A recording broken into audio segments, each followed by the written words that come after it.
question is this bill be now read a second time. I call the member for Rockdale.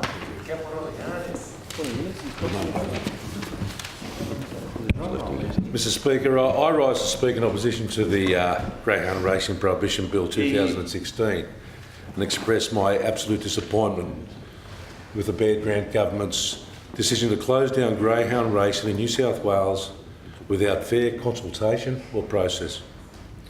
Mr Speaker, just over 6 weeks ago, well before this legislation was introduced, the Premier announced by social media that the livelihoods of thousands of people, that a favourite pastime of tens of thousands of the citizens of our state would no longer be allowed because the member for Manly thought they'd lost their social licence.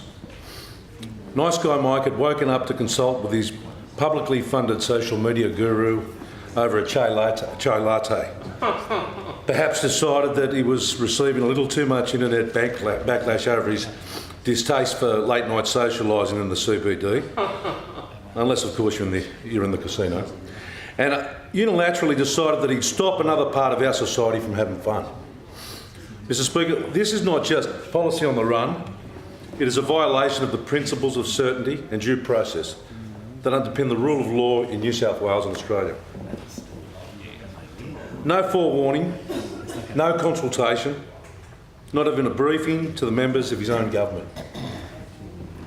Just a barefaced attempt to pander for likes and the fleeting approval of his Facebook followers.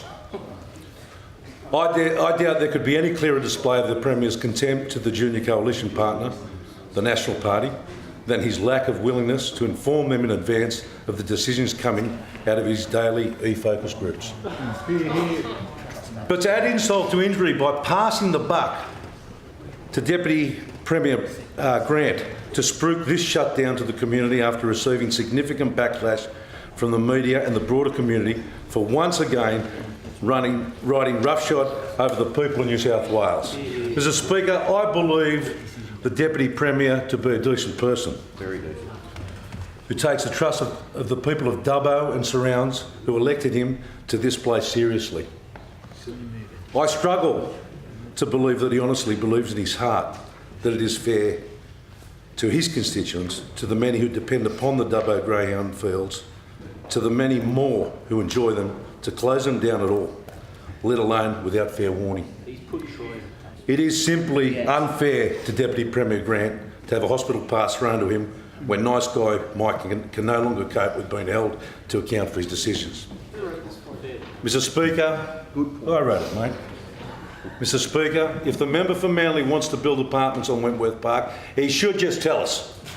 He doesn't need to make the whole state suffer and close down an industry. Mr Speaker, while I understand that the Baird Grant Government might consider this to be a commercially profitable decision to sell off the land under existing Greyhound tracks, that still in no way excuses the frankly arrogant advertising campaign that has blanketed our radios, televisions and newspapers over recent weeks. Spending public money to generate support for a bill which has not even been passed yet is absolutely astounding, and it's scorn for the hard-working people in New South Wales who have to pay out of their pockets for the Michael Baird spin machine. Shame. Perhaps most disgusting is the defence of the million plus dollars being spent on the advertising campaign by a spokesman for the Premier, who told the ABC that it was less than 1% of the government's annual advertising budget. Disgrace. Disgrace. Mr Speaker, no member of the government should be proud of the reckless spending of this self-obsessed government on its own vanity. When a decision is made to spend taxpayers' funds, a choice is made. No expenditure is without consequence, and this government is putting on full display that it cares more about its own public image than funding the nurses, the teachers, the roads and the rail that the people of this state expect them to provide. If the government actually cared about making this argument to the public, they would have been willing to take this debate out to the community before the Premier's dictatorial announcement. There was no need to rush this legislation through Parliament. No need to take the action the government chose to. Just a total disregard for democracy and the rights of the people of New South Wales to have their voices heard.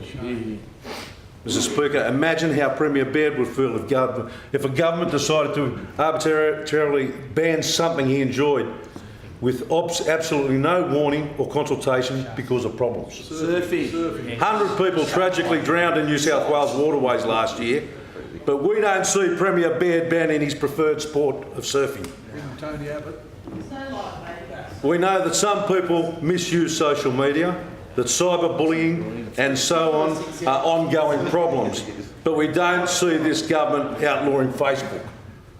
Increasingly, there is one law in this state for the things that Mike Baird likes and another for everything else. I do not believe it is reasonable for any government to dictate without a reasoned and open process what its citizens are allowed to do in their leisure time. Mr Speaker, I very much doubt that when former Justice Michael McHugh referred to the possibility that Greyhound racing had lost its social licence, he was defining social licence as whatever the Premier believed was acceptable to his own personal social values. I know there are many more in this House on the other side in both the Liberals and Nationals who hold a genuine belief that governments should not unduly infringe on the freedoms of their citizens, that uphold the values of liberty and liberalism. Dictatorship.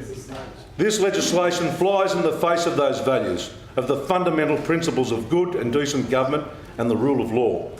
I will be voting against it, Mr Speaker, and I urge all of those within the government who are true to their values to join me and do the same.